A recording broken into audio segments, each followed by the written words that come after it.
Sud Radio, les clés d'une vie, Jacques Pessis. Sud Radio, les clés d'une vie, celle de mon invité. Vous avez vécu la pire des tragédies. 30 ans après, vous avez choisi de transformer cette fausse note du destin en une mélodie sous la forme d'un livre que vous présentez comme un grand jour pour vous. Et pas seulement ce jour, parce que vous êtes de retour dans les clés d'une vie. Bonjour Corneille. Merci Jacques, merci de me recevoir. Eh bien écoutez, je vous ai reçu au début des clés d'une vie. On a beaucoup progressé aujourd'hui, on est à plus de 1500 émissions. Ah ouais, félicitations. Mais quand j'ai su que vous veniez à Paris pour quelques jours, puisque vous viviez à Montréal, j'ai dit bienvenue dans les clés d'une vie avec ce nouveau livre, La mélodie du pardon, chez XO Éditions, qu'on va évoquer tout au long de l'émission, parce que c'est un peu votre parcours, je crois. C'est une sorte de rédemption de votre parcours. De rédemption de mon parcours, puis la résurrection de mon père, dont je fais un personnage dans ce livre. Alors, on va en parler, bien sûr, en filigrane tout au long de l'émission, avant de revenir sur le livre plus complètement tout à l'heure. Et les dates clés, la première, la première, c'est le jour tragique, c'est-à-dire le jour où tout a basculé, le 15 avril 1994. Et je vous raconte dans votre livre que vous ne conservez que des souvenirs épars de ce jour-là, Corneille. Oui, alors en plus c'est un souvenir changeant. C'est très les souvenirs marquants de notre vie. On pourrait croire qu'ils sont des souvenirs qui sont figés avec des couleurs, avec des odeurs, des choses bien claires et nettes et constantes qui ne changent pas. Et en fait, je me rends compte que mon rapport avec ces souvenirs-là, avec cette nuit-là, évolue avec le temps. Là où évidemment, sans parler de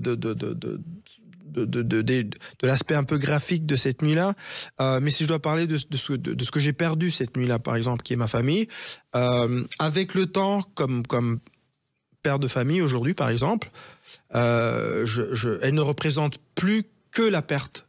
Elle représente aussi une nouvelle naissance. Une sorte de nouveau début pour une autre vie dont je jouis aujourd'hui, plein de petits et gros bonheurs, comme mes enfants, mon épouse Et on va en parler justement, mais ce jour-là, il faut rappeler que votre famille est massacrée devant vous, que vous êtes le seul survivant et que vous allez courir et marcher pendant des jours et des jours avant de trouver un peu de nourriture qui sera le meilleur repas de votre vie. Ouais, j'en parle dans le livre parce que j'ai une conversation, j'ai un échange avec mon père sur le bonheur de l'homme ou de la femme, qui est une cible qui bouge pas mal, qui est toujours en déplacement, et il me rappelle de ce repas justement que je trouvais. Qu'est-ce qui s'est passé? Vous avez couru pendant des jours et des jours? On a marché. Je faisais partie de ces foules qui marchaient du Rwanda vers l'ouest, vers le Zaïre à l'époque, donc le Congo aujourd'hui. Et sur la route, oui, j'étais affamé, puis il y avait plus vraiment, il y avait pas de McDo sur la route. Le manger était rare, et il y a cette famille qui m'a partagé sa portion, sa ration de patates, une patate bouillie, qui aujourd'hui je trouverais aujourd'hui je dirais que c'est un plat incomplet. Je dirais il manque un truc là, c'est pas assez, il faut un peu plus ne fût-ce qu'un peu de sel, mais à ce moment-là c'était le meilleur plat auquel j'avais jamais goûté, parce que il m'avait été offert à un moment où je ne l'espérais pas déjà, par des étrangers que je ne connaissais pas. C'est encore une fois un exemple du fait que parfois c'est dans le pire que le plus beau de l'humanité émerge. Oui, et c'est un moment aussi où vous n'espériez plus rien, parce que qu'est-ce que vous espériez? Vous étiez seul, totalement perdu sur ces routes. Oui, j'étais seul, donc je venais de tout perdre. En même temps, j'étais seul, mais entouré de plusieurs autres solitudes, entouré de plein de gens qui avaient vécu, qui venaient de vivre à peu près le même genre de tragédie que moi. Et je pense que c'est ça, c'est malheureusement, c'est peut-être ça, malheureusement il faut passer par le pire pour être amené à ce genre de solidarité. J'espère qu'on va trouver le moyen d'être solidaire sans qu'on doive passer par ce genre de tragédie. Alors, dans ce livre, La mélodie du pardon, vous expliquez aussi que finalement, ce génocide, c'est le plus médiatisé de l'histoire du Rwanda, et qu'on a souvent raconté n'importe quoi à ce sujet. Oui, en fait, n'importe quoi. Mais de toute façon, on lit l'histoire. On ne peut lire son histoire que par son propre prisme subjectif. Souvent, on est témoin deux personnes peuvent être témoins d'une même situation et la relater de deux manières différentes. Moi, ça m'arrive souvent avec mon épouse. Des fois, on assiste à la même scène et on la vit pas du tout de la même façon. Donc, j'imagine que ça s'applique aussi. Ça s'applique autant au banal qu'aux choses un peu plus marquantes. Mais effectivement, moi, je rapporte des scènes et une partie de l'histoire de ce génocide des Tutsis au Rwanda comme quelqu'un qui était dedans, qui l'a vécu, et donc j'ai pas la prétention d'avoir tout vu de ce génocide, mais j'en ai vu assez, et ça me donne moi j'estime en tout cas que ça me donne une petite autorité par rapport à quelqu'un qui n'y était pas, qui ne l'a pas vécu, qui l'a vu sur un écran de télé au JT, soit à Paris ou à Bruxelles ou à Montréal. Et en même temps, je témoigne pour dire voilà ce que j'ai vu. Mais voilà aussi, d'une part, voici comment je pense qu'on s'est rendu jusque-là. Et donc quand je remarque dans nos sociétés occidentales des petits prémices, des petites choses qui me rappellent les prémices du génocide des Tutsis au Rwanda, je pense que j'ai une responsabilité d'en parler et aussi de dire que on peut dans le pire, il y a le meilleur aussi. Ouais. Alors, avant le Rwanda, Corneille, il y a eu Fribourg-en-Brisgau, Oui. qui est en Allemagne. Alors, il faut savoir que c'est une ville pionnière en matière d'écologie, puisque un écoquartier a été aménagé en 1996, ce qui était le premier. Le tout premier en Europe. en Europe, oui, c'est vrai. Et puis vous êtes tout près de la France, et puis ensuite vous êtes retrouvé à Kigali, qui était finalement la capitale administrative du Rwanda, depuis 1907. Oui, c'était la capitale. Moi, quand on a quitté l'Allemagne avec ma famille, où mes parents faisaient leurs études, quand je suis né, quand on a quitté l'Allemagne, qu'on est arrivé au Rwanda, on s'est pas arrêté tout de suite à Kigali. On est allé dans le village natal de mon père, qui est la ville qui s'appelle Butare, qui est dans le sud du pays, où j'ai passé quelques jours pour ensuite retrouver Kigali. Mais les plus gros chocs culturels que j'ai vécu, je les ai vécus dans le village natal de mon père, dans le sud du pays. Et puis, il y a eu vos études, vous étiez toujours le premier de la classe, et et vous évoquez dans ce livre un cérémonial au Rwanda qui est assez particulier, qu'on ne voit pas dans les distributions des prix en France. Ouais, non, c'est ça. Oui, ça m'a marqué. Ça m'a marqué cette façon, déjà très très jeune, à un très très jeune âge, de faire l'expérience d'une certaine hiérarchie sociale par le simple fait qu'on a une bonne mémoire, par exemple, ou parce que on a une facilité à faire des maths, par exemple, et qu'automatiquement ça te procure une place dans la société parce que c'était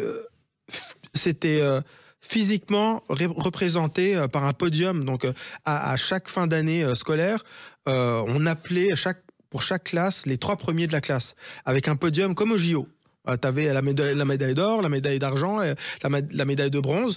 Et le fait de m'être retrouvé année après année au top du podium, je me rends compte aujourd'hui que pendant longtemps, ça m'avait procuré un sens un sens très très très très erroné de supériorité, où je me disais ah ouais, moi j'en sais plus que les autres, alors qu'au final pas du tout.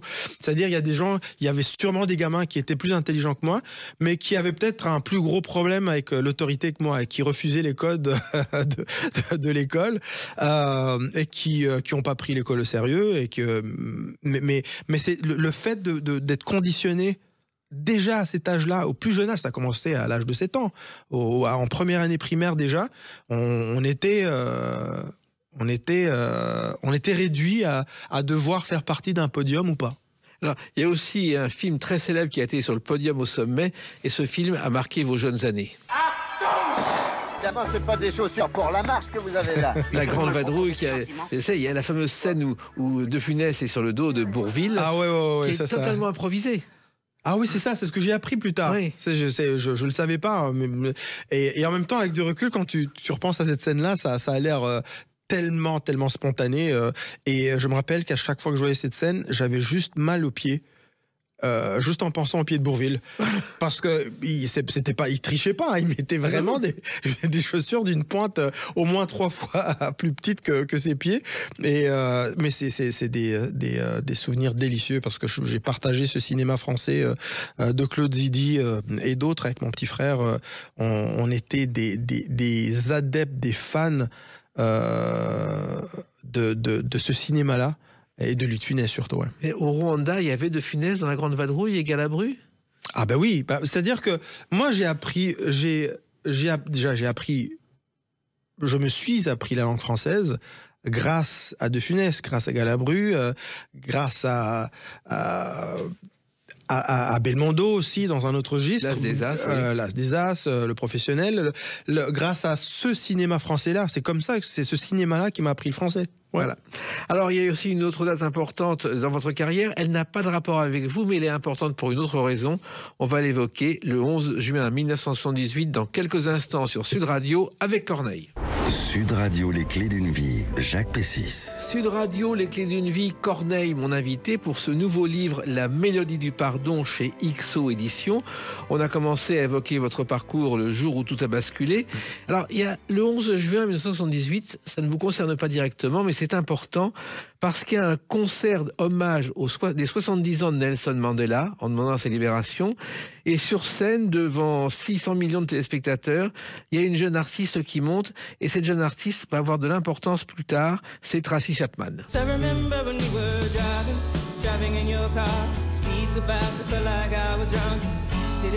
l'artiste visionnaire qui défendait la cause des Noirs. Et il se trouve que quand votre père a entendu votre voix, il a parlé de Tracy Chapman. Ouais, alors c'est marrant que vous avez préfacé en disant qu'il n'y a pas vraiment de lien, mais en fait il y en a un, parce qu'effectivement Tracy Chapman, donc mon père qui m'entend chanter dans la chambre et qui trouve qu'il y a des choses similaires dans nos deux voix. Mais en plus il se trouve que le 11 juin c'est la date d'anniversaire de mon père. Incroyable. Ah, incroyable. C'est incroyable, c'est fou. Hein. Ouais. Et c'est vrai qu'il a entendu ça et que votre père avait le sens de la musique. Il était ingénieur, mais il avait le sens de la musique. Ouais, mais il était ingénieur, mais je pense que je le soupçonne d'avoir toujours rêvé d'être musicien, parce qu'il avait un amour pour la musique, il avait une passion pour la musique avec un grand M, donc toutes les musiques. Il m'a initié au jazz, au classique, au gospel, au country. C'est lui qui m'a ouvert. Si j'ai une culture musicale, c'est grâce à lui. Puis il avait aussi la passion du cinéma. Je crois que c'est lui qui vous a fait découvrir Eddie Murphy.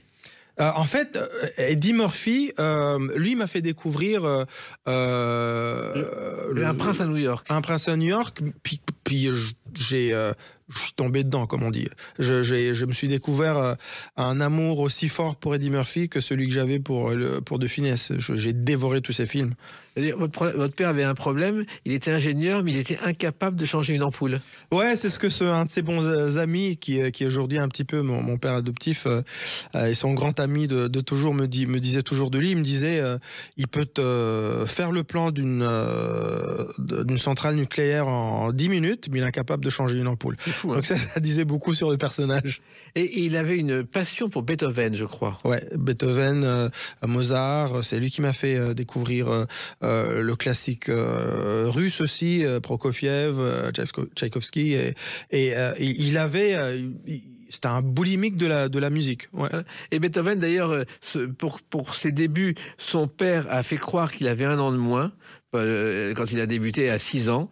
Et donc, Beethoven, pendant des années, a cru qu'il était beaucoup plus jeune qu'il était. Ah, c'est vrai, ça? C'est extraordinaire. Ah, je connaissais pas cette histoire. C'était à Cologne. J'allais dire, je vais faire ça avec mes enfants, mais c'est trop tard. Oui, puis des chanteurs l'ont fait avant vous. Ouais, c'est vrai. Il se trouve que le déclic s'est produit, et à partir du jour où votre père vous a dit « t'as une belle voix », vous avez commencé à fredonner tout le temps, Corneille. Oui, c'était sa validation, c'était cette approbation dans ma culture. Gamin au Rwanda, l'approbation du papa, c'était un permis pour la vie, quoi. C'était et le manque d'approbation, souvent, ça pouvait te fermer des portes. Moi, dans mon cas, j'ai eu de la chance. Donc, mon père, c'était un original. Il aimait tellement la musique que quand il m'a entendu chanter, ça ne l'a pas. Il n'a pas eu le réflexe que la plupart des papas africains auraient eu, qui auraient été ouais, c'est sympa, c'est mignon comme hobby, mais l'école d'abord. Non, lui, il m'a dit ah non, bien, et sous-titre. Si un jour tu as envie de le faire plus sérieusement, t'as mon autorisation. Et vous en aviez envie depuis toujours ? J'ai toujours eu envie de faire de la chanson, de chanter. Je suis pas certain d'avoir toujours eu envie de faire le métier. C'est pas quelque chose que j'envisageais au Rwanda. C'est quelque chose qui s'est concrétisé après mes 17 ans, quand j'ai quitté le Rwanda, que je suis arrivé en Allemagne, et surtout quand je suis arrivé au Québec, où là, c'est devenu une obsession assez forte pour me dire ouais, ça va être mon plan A, en fait. Ouais. Voilà. En même temps, vous avez très jeune appris l'écriture de textes, la composition musicale. Vous êtes vraiment formé à ça, Corneille. Oui, autodidacte. Donc, il y a un truc très étrange que je faisais quand j'étais ado, c'est que quand j'écoutais les chansons à la radio qui me plaisaient, j'écoutais moins la mélodie principale que la basse, par exemple. J'écoutais la basse et je fredonnais la ligne de basse, et très vite j'ai compris comment ça fonctionnait, l'harmonie, les 3 notes qui forment un accord, et c'est comme ça que je me suis appris à composer, et j'ai très vite formé des groupes a cappella. Donc on faisait beaucoup de chants a cappella, du chant a cappella à 3-4 voix. Ouais. Et ça a commencé avec le R&B, je crois, dans des groupes. Ouais, ça a commencé avec le R&B américain, avec des groupes comme Boyz II Men et d'autres. Voilà. En France, d'ailleurs, le R&B, on a un peu oublié. Il y avait 2 choristes qui ont fait Si la vie demande ça. C'était les Natives. Ouais, les Natives. Et il y a eu Ophélie Winter qui a été là. Il y a eu Ophélie Winter, il y a eu les Natives, il y a eu les Poetic Lovers, il y a eu. Mais après, aujourd'hui, il y a une vraie ressurgence de ce genre-là, et dans une forme qui est prise beaucoup plus au sérieux par le public. Alors, la télévision rwandaise est née en 92.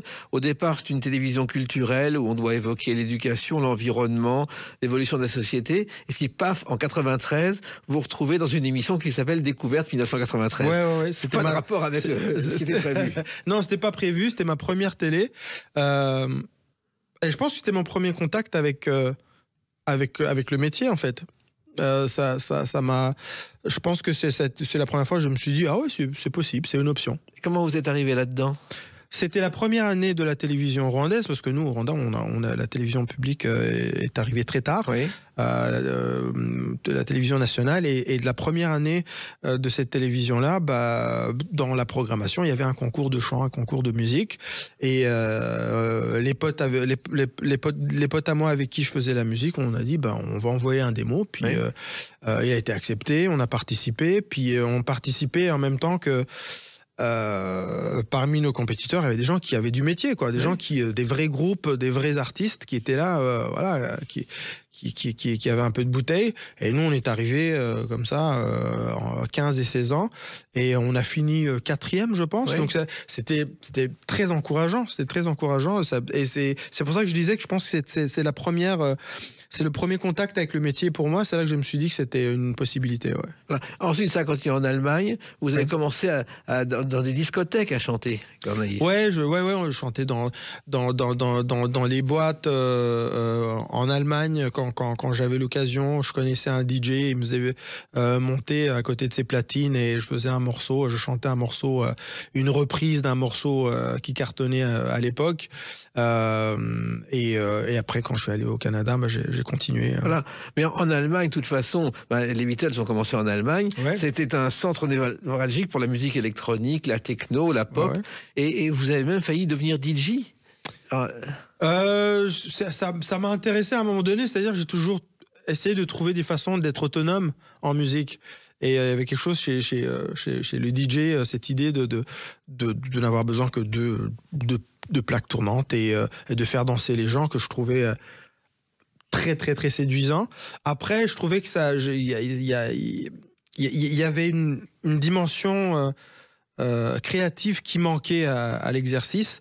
Je me voyais mal écrire des chansons, composer des chansons et les exprimer dans cette configuration DJ là, parce que le but d'un DJ c'est de faire danser quand même. Et moi j'ai pas toujours nécessairement envie de faire danser les gens avec mes chansons. Et puis alors effectivement le Québec est arrivé. Je crois que vous êtes arrivé là-bas en ayant entendu parler d'un certain Oncle Jean. Ah, vous parlez de mon oncle. Oui, c'est parce que quand j'en parle dans mon livre, je le nomme pas pour des raisons de respect de vie privée. Donc c'est pas son vrai nom, Jean, mais c'est le grand frère de mon père. Voilà. Le grand frère de mon père qui vivait à Montréal depuis quelques années déjà. Et là, vous êtes allé arriver à Montréal, où vous avez fait, parce qu'il fallait bien faire la chose sérieuse, des études de communication très sérieuses à l'université Concordia, qui tire d'ailleurs son nom de la devise de Montréal, la prospérité par la concorde. C'est ça. Et pourquoi la communication ?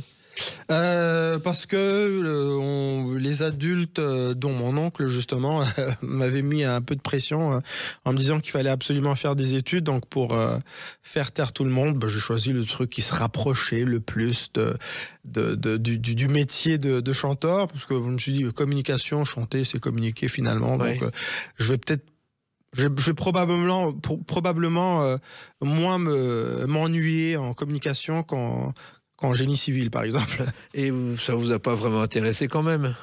Assez pour faire... j'ai quand même fait 3 ans. Oui. Et au bout du parcours, j'ai compris que ça me prenait...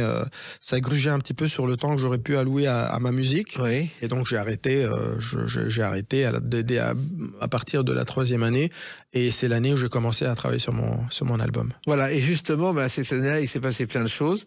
Et on va l'évoquer à travers une date importante de votre vie, le 15 juillet 2002. A tout de suite sur Sud Radio avec Corneille. Sud Radio, les clés d'une vie, Jacques Pessis. Sud Radio, les clés d'une vie, mon invité Corneille pour ce nouveau livre, La mélodie du pardon, chez XO Éditions. Vous êtes de passage à Sud Radio parce que vous êtes en France, je crois, pour quelques jours. Oui. Vous vivez toujours à Montréal. Oui. Et pourtant, la France a une influence importante sur votre carrière. Le 15 juillet 2002. Ce jour-là, ce sont les Francopholies de La Rochelle qui débutent et vous êtes sur scène en première partie de Burning Spear, qui est un maître du reggae. Ouais. Je suis entre Burning Spear et juste avant, il y a Kerry James. Oui, quand même.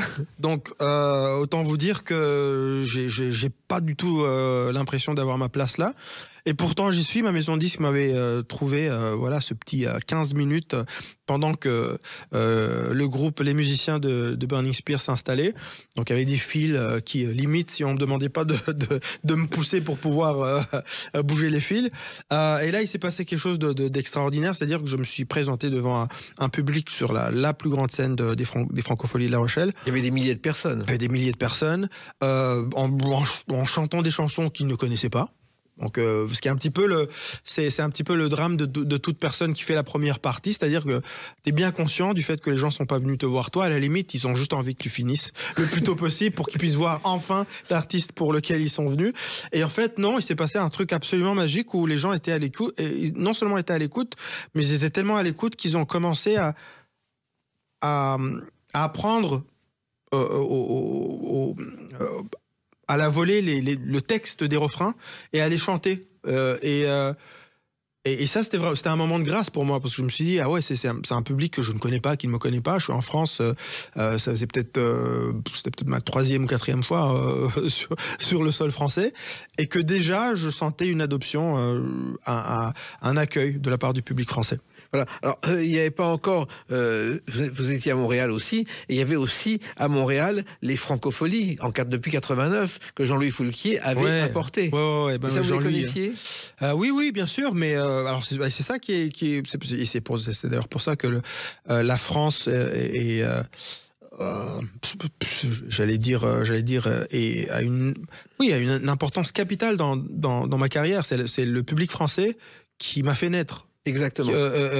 Et j'ai fait les Franco de La Rochelle avant de les faire à Montréal. Voilà. Alors qu'à Montréal, vous avez commencé, je crois, avec un groupe de rap qui était le groupe Dubmatique. Vous avez été remarqué par Dubmatique, qui était un groupe important. Dubmatique qui était le groupe de rap à l'époque à Montréal. Alors, leur troisième album, ils m'ont invité pour en plus pour partager un morceau qui était sur leur album. J'ai fait quelques dates de concert avec eux. Et vous avez repéré? Oui, parce que j'étais dans le circuit, puis j'étais proche de la scène, et la scène rap et R&B à Montréal était quand même très proche. Et comme c'était un petit peu le groupe du moment en rap, j'ai eu la chance de les accompagner en concert, de chanter une fois de temps en temps un morceau ou deux lors de leur concert, et en même temps de faire les chœurs pour eux, par exemple. Et un des membres de Dogmatic a lancé une compile sur laquelle figurait une chanson que j'avais composée pour mon groupe de l'époque. Et c'est grâce à cette chanson-là que Francis Julien, qui m'a signé à la maison de disques Vagram, qui est encore ma maison de disques aujourd'hui, m'a découvert. C'est grâce à cette chanson-là, sur cette compilation. Voilà. Et ça a donné justement votre premier succès. Alors on vit chaque jour comme le dernier, parce qu'on vient de loin. Alors là aussi, c'est très surprenant parce que vous espériez en vendre quelques milliers et ça a été un immense succès qui a changé votre vie, Corneille. Oui, c'est Francis Julien qui le directeur général de ma maison de disques à l'époque. Il me dit c'est ce que tu proposes, c'est quand même ça sort un petit peu des sentiers battus, donc faut pas s'attendre à ce que ça cartonne tout de suite, mais nous on est prêt à t'accompagner, donc on va en vendre quelques dizaines de milliers dans un premier temps, puis après tu feras un deuxième album, et puis on va bâtir une carrière dans les règles de l'art, donc ça va être graduel, et puis et finalement non, grosse et belle surprise, premier album, il cartonne, et c'est devenu disque de platine tout de suite. C'est devenu disque d'or et de platine très rapidement, et après disque de diamant plus tard. Et ça a été ça a été en fait, ce qui a été surprenant, ça a été oui, les ventes, les chiffres, parce que quand on dit ça comme ça, disque de diamant, à l'époque, c'était 1 million de disques vendus. Mais honnêtement, je pense que même le disque de platine était surprenant. C'est-à-dire que surtout que cette chanson, vous l'aviez sortie au Canada 1 an avant et que personne ne s'y était vraiment intéressé. Non, c'est ça. J'avais eu un petit peu de presse, un petit peu de... Voilà, mais c'était quand même... Ça restait confidentiel. Et mais ça, c'est propre au Québec. Hein. Souvent, surtout pour un certain style de musique, il faut avoir la validation de nos cousins français pour avoir le respect chez nous. Mais bon, ça, c'est on se le pardonne. Oui, en plus, les cousins français, quand ils arrivent au Québec, qui sont gentils avec les Québécois, je l'ai vu avec des animateurs comme Michel Drucker, ils sont bien accueillis. Mais quand un animateur français arrive et se prend pour une star au Québec, il est jeté immédiatement. J'en ai connu. Oui, parce qu'on n'a pas ce rapport avec le vedettariat, en fait. C'est-à-dire que la vedette, la star québécoise est quelqu'un de qui les gens se sentent et ont envie de se sentir proches. Il n'y a pas de mur, en fait. Il n'y a pas tant de distance. Donc, en général, plus tu es connu au Québec, et plus les gens se sentent proches de toi. Ce qui n'est pas du tout le cas ici. Quand on vient de loin, c'était né comment l'idée? C'est venu en fait, je pense aux deux premières phrases de la chanson « Nous sommes nos propres pères, si jeunes et si sérieux, ça me fait penser ».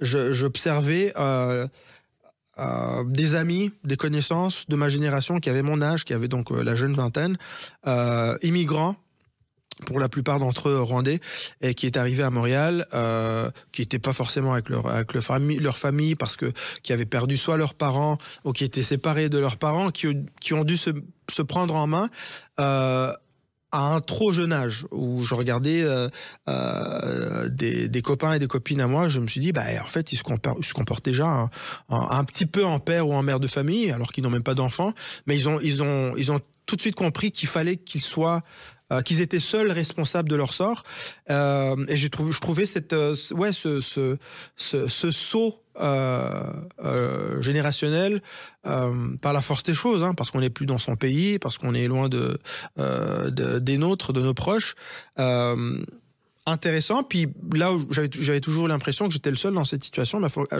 quand je regardais autour de moi, je regardais les jeunes immigrants de mon âge qui partageaient les mêmes réalités, je me suis dit, mais en fait, ils ont le même genre de comportement. C'est des vieux jeunes. Exactement. Alors, il se trouve aussi que, grâce à cette chanson, quand on vient de loin, Corneille, vous êtes devenu le symbole d'une jeunesse. Vous êtes devenu un exemple. Il paraît, parce que j'ai du mal, j'ai toujours du mal je suis toujours gêné de le recevoir parce que j'ai pas, je l'entends, vous venez de me le dire, donc je suis pas le premier à vous le dire. Je l'accepte et avec beaucoup de gratitude, mais c'est vrai que c'est très étrange généralement les modèles sont des gens qui prennent ce job à cœur, j'ai l'impression, en tout cas, et qui le revendiquent et qui disent oui, moi j'ai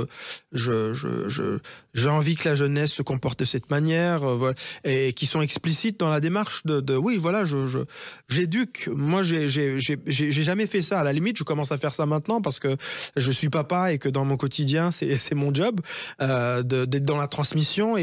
Mais l'œuvre qui a fait de moi ce modèle-là est une œuvre que j'ai réalisée en thérapie, en fait. C'est une œuvre où si j'étais un modèle, je l'étais par accident. Voilà. Vraiment, ouais. Alors, il se trouve aussi que vous êtes devenu canadien, vraiment, ouais. Je crois le 5 novembre 2004, ce qui n'était pas évident au départ. C'est jamais évident, en fait. Et ça, il faut avoir été immigrant dans un autre pays pour comprendre l'importance du moment où on est régularisé administrativement. C'est-à-dire que jusque-là, avant mon passeport canadien, j'étais dans un espèce de no man's land.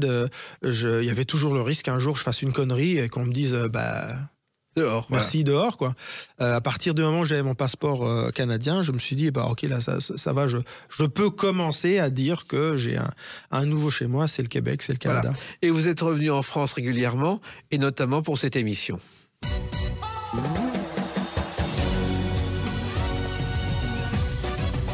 La 5e saison de Danse avec les stars. Ouais. Et vous avez fini 6e, ce qui est pas mal du tout. Ouais, ce qui est pas mal du tout, surtout sachant que c'est pas du tout... c'est pas mon métier premier, c'est pas du tout quelque chose qui... c'est aussi de la télé, hein, donc c'est pas du tout... il s'agit pas juste de danse, il s'agit de télé, donc il s'agit de jouer un jeu c'est pas du tout... c'est pas dans mes cordes que de jouer ce jeu-là. Mais ça a été une très belle expérience et surtout je l'ai partagé avec quelqu'un qui est devenu un grand ami, qui est Anthony Cavana, la même année. On a passé de bons moments, puis en plus j'étais en famille, j'étais avec mon épouse et notre garçon. On a pu vivre, on a fait l'expérience de Paris comme on n'avait jamais eu l'occasion de le faire, et je pense que oui, c'est cette émission-là qui nous a permis de faire ça. Voilà, il y a la télé et la radio, car vous avez aussi, depuis 2004, fait de la radio au Québec. On vous a engagé comme animateur pour évoquer le samedi soir le R&B. Oui, et ça c'est quel plaisir, et je découvre la beauté de votre métier, cette intimité que vous arrivez à créer avec des gens qui sont de l'autre côté du micro, mais que vous accompagnez par votre voix, votre propos, et j'ai toujours entretenu ce petit rêve de faire de la radio un jour.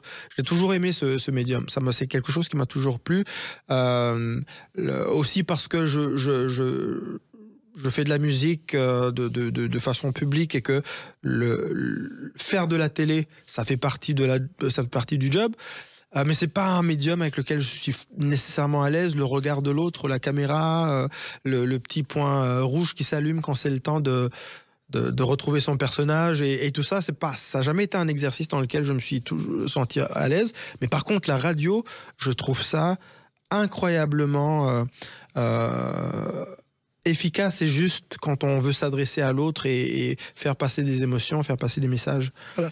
Je précise que la radio, elle est filmée sur notre chaîne YouTube. Oui, mais on sent pas. On sent pas. Non, j'ai pas l'impression de faire de la télé en ce moment. Non, mais j'ai l'impression de parler avec vous et d'être entendu par des gens que je ne vois pas. Et oui, plus d'1 million d'abonnés sur la chaîne YouTube, donc ils sont nombreux à vous écouter, et ils seront nombreux dans quelques instants à découvrir le livre qui est sorti le 15 mai 2025. À tout de suite sur Sud Radio avec Corneille. Sud Radio, les clés d'une vie, Jacques Pessis. Sud Radio, les clés d'une vie, mon invité Corneille. On a évoqué votre parcours que vous évoquez dans ce livre qui est sorti le 15 mai 2025, La mélodie du pardon. Alors on sait que vous êtes musicien, on sait les drames que vous avez connus. Pourquoi ce livre, La mélodie du pardon, qui est sorti chez XO? C'était un prétexte pour retrouver mon papa, parce que j'avais des petits comptes à régler avec lui. Je l'ai logé au paradis parce que j'ai grandi dans un Rwanda catholique. On m'a toujours dit que après cette vie-ci, on va au paradis si on s'est bien comporté.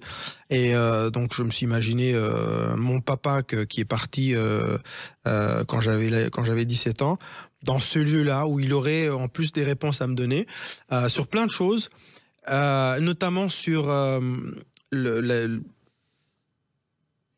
les raisons qui expliqueraient pour les difficultés qu'on a à vivre ensemble en ce moment. Parce que j'ai vu le prix à payer quand on n'a pas assez insisté sur le fait qu'on a plus à gagner à être dans le dialogue, à se révéler les uns aux autres et à se dire que l'écoute est probablement le seul rempart avant la catastrophe. Et là, j'invoque mon papa pour lui demander comment on fait, parce que je remarque des choses qui me font peur. En ce moment, autour de moi, autour de nous, le vivre ensemble n'est pas facile. Et donc, je demande à mon père comment on fait. Toi qui es là-haut, qui sais tout, donne-nous des petits tuyaux, parce que on est un petit peu perdu. Voilà. Et d'ailleurs, vous expliquez dans ce livre, Corneille, qu'il est au paradis et pas en enfer. Non, mais non, ça se fait pas mettre son papa en enfer. C'est pas. Bah, on peut. Hein, après, moi, le mien, il a pas été assez mauvais pour que je lui réserve ce sort-là. Et puis, de toute façon, les leçons dont j'ai besoin à ce moment, elles viendraient pas de l'enfer. J'ai besoin de leçons qui viennent d'un lieu un peu plus bienveillant. Exactement, comme beaucoup de gens aujourd'hui. Et il y a un mot qui revient, et ce mot, on peut l'évoquer à travers une chanson.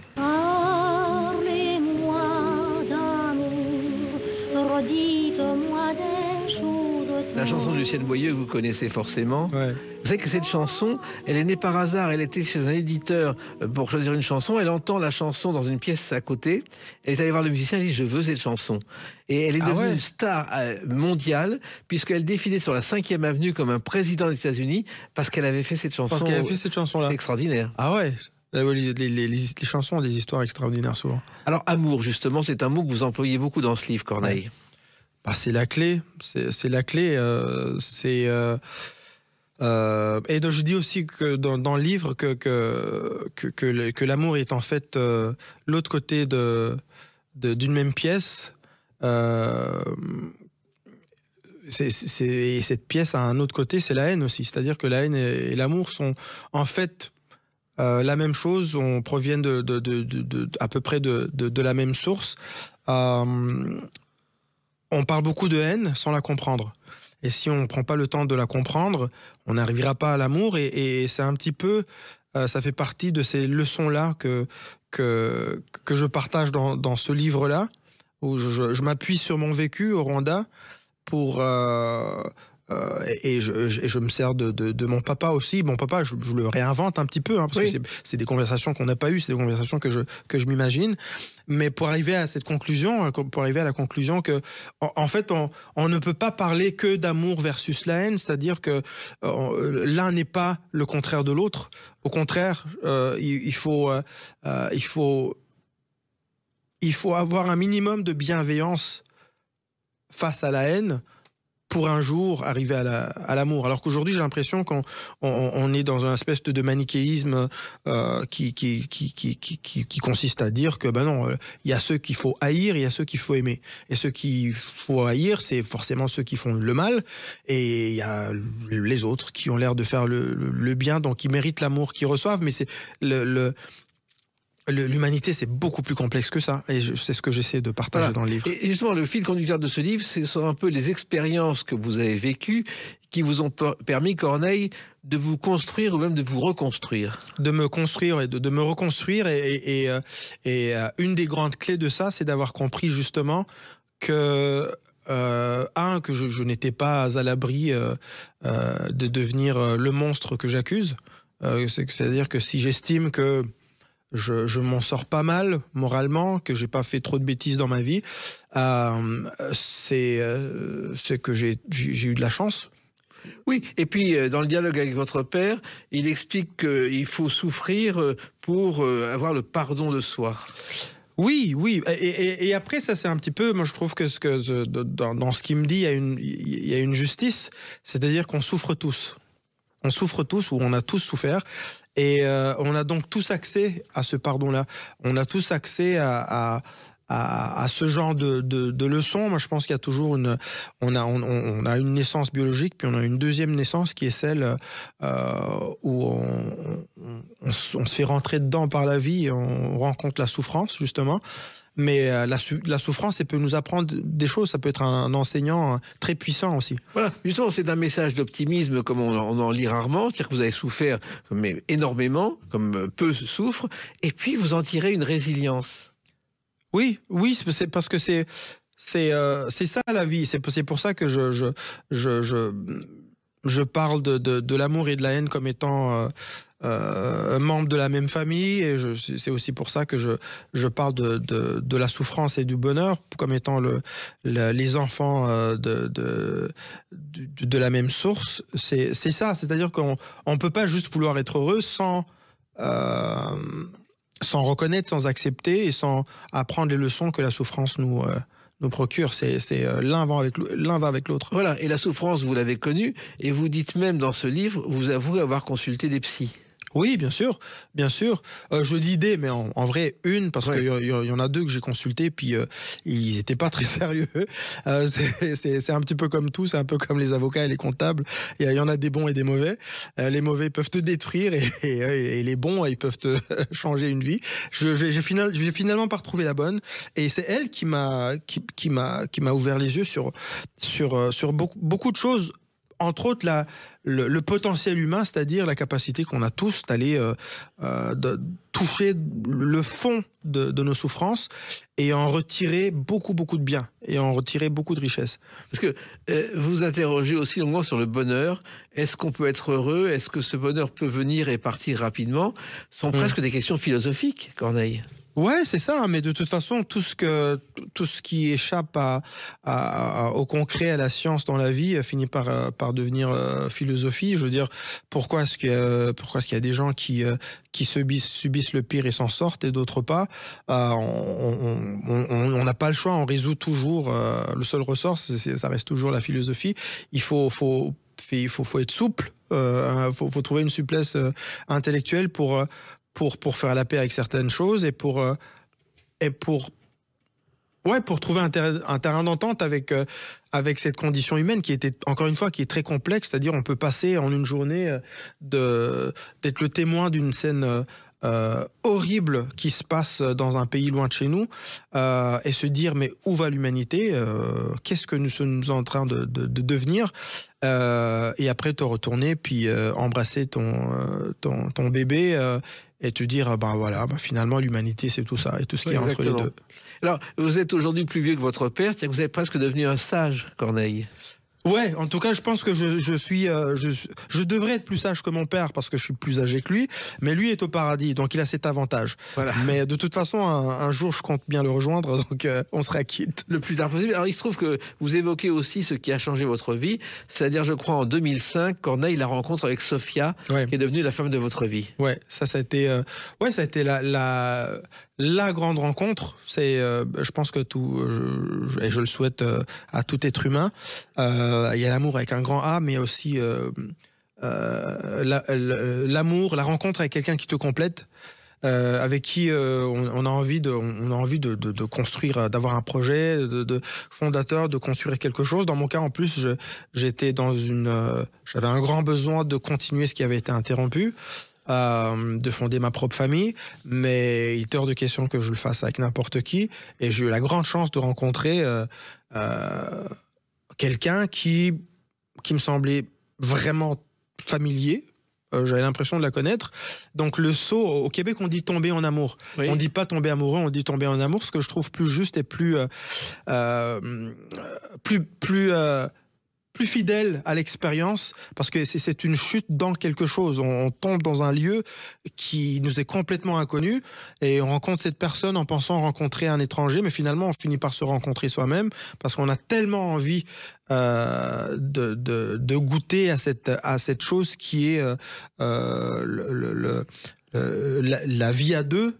Et éventuellement la vie à plusieurs. Parce que, oui, car il y a les enfants qui ont aussi beaucoup changé votre vie. Bien sûr, bah oui, les enfants, ça a tout changé, ça a tout changé. Et ça vous a même, et vous le dites dans votre livre, convaincu qu'il fallait renoncer aux tournées. Oui, parce que je trouvais pas ça, en tout cas dans mon cas, je trouvais pas que la vie de tournée était compatible à ma vie de papa. Je trouve ça encore aujourd'hui très douloureux de partir.